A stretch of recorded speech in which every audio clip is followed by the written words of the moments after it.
بسم الله الرحمن الرحیم. مایکروسافټ ورډ ته رالمه. ریویو ټیب.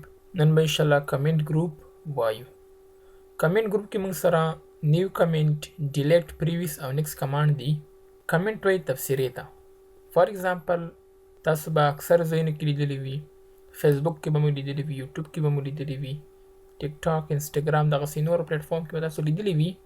کله چې څوک یو پوسټ ورکړي، فالوورز یا سبسکرایبرز یا ویورز په هغه باندې کمنټ کوي، خپله تبصره ورباندې ورکوي. همدغه شان که فار ایگزامپل تاسو ته چا یو کتاب درکړو، د هغه کتاب په 3 کسانو باندې یا 4 کسانو باندې چیک کوي، تاسو کولی شئ چې په هغه کې په یو پارټ باندې تبصره ورته ورکړئ، کمنټ ورته ولیکئ چې فار ایگزامپل دې ځای کې دغه فارمیټ پکار دی، دې ځای کې ټیبل پکار دی، دې ځای کې بولډ، ایټالیک، یا فار ایگزامپل دې ځای کې دا عنوان پکار دی، دا عنوان بره پکارو، لاندې پکارو، دغه ټکس ډیلیټېده پکارو، د انزرټ کېده پکارو. دغه ټول انفارمیشن تاسو په کمنټ کې ورته لیکلی شئ. فار ایگزامپل دا یو کتاب دی، دا کتاب ماته یو چا راولېږه، هغه راته وایي چې دغه کتاب ته چیک کا، ویې ګوره چې څه غلطیانې پکې وي هغه ماته په نښه کا. نو بالکل دا تاسو کولی شئ. زه ورته یم فار ایگزامپل چې دغه باید هیډینګ 1، هیډینګ 2، هیډینګ 3 ته تاسو چینج کړئ. ټکس ورته انتخاب کا، نیو کمنټ، دې ځای کې راشه، هلته ورته ولیکه چې فار ایگزامپل heading style must be applied.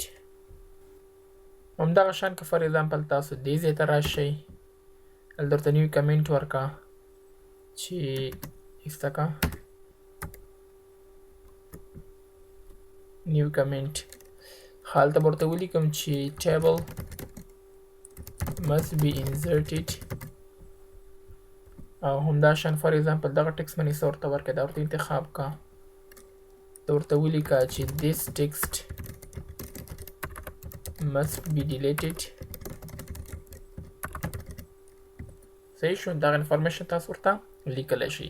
که تاسو فار ایگزامپل پریویس کمنټ ته لاړ شم، پریویس کمنټ ته هم تللی شئ چې کوم ما کمنټونه ورته ورکړي دي، نیکس کمنټ ته تللی شئ، نیکس کمنټ ته هم تللی شئ. ډیلیټ مطلب دا دی چې تاسو ډیلیټولی هم شئ، چې فار ایگزامپل دغه ما غلط کړی دی دا کمنټ، زه غواړم چې دا ډیلیټ کړم، ډیلیټ باندې به تاسو کلیک کړئ. فار ایگزامپل په همدغه یو لیپټاپ کې، په همدغه یو سیسټم کې بل کس راځي، هغه کس هم په همدغه فایل کې تغییرات کوي، کمنټ ورباندې ورکوي. نو دې دپاره به تاسو راځئ شو مارکاپ ته، او شو مارکاپ کې به تاسو راځئ ټرک چینجز ته به راځئ، دې کې به راځئ چینج یوزر نیم ته. کله چې چینج یوزر نیم ته راشي، دې کې تاسو کولی شئ چې هغه یوزر نیم ورته چینج کړئ. فار ایگزامپل طاهر ورته راغی، طاهر خان ټي کیمل ته ورته ولیکو، اوکې مې کلیک کو. زه راځم فار ایگزامپل طاهر خان دی، طاهر خان ورته دا انتخاب کو او دی ورته نیو کمنټ واخیسته.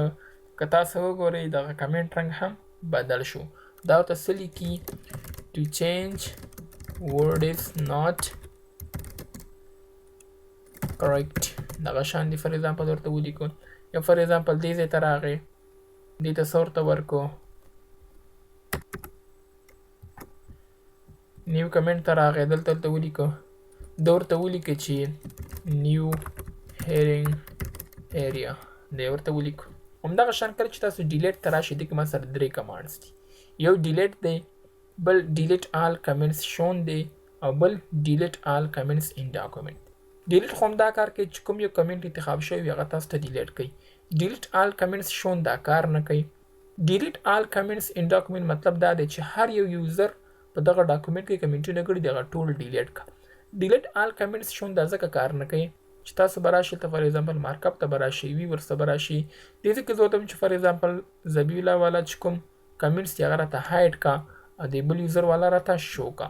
اوس به زه راشم، زه ورته چې کوم کمنټ شو کېږي، یعنې طاهر خان والا، هغه راته ټول ډیلیټ کا. ډیلیټ باندې به تاسو کلیک وکړئ. اوس به زه واپس راشم، زه ورته چې زبیلا والا راته شو کا. نو ګوره زبیلا یوزر والا چې کوم کمنټ هغه راته شو شو، او طاهر خان والا راته ډیلیټ شو. هیله کوم چې په دې ویډیو باندې پوه شوي یاست.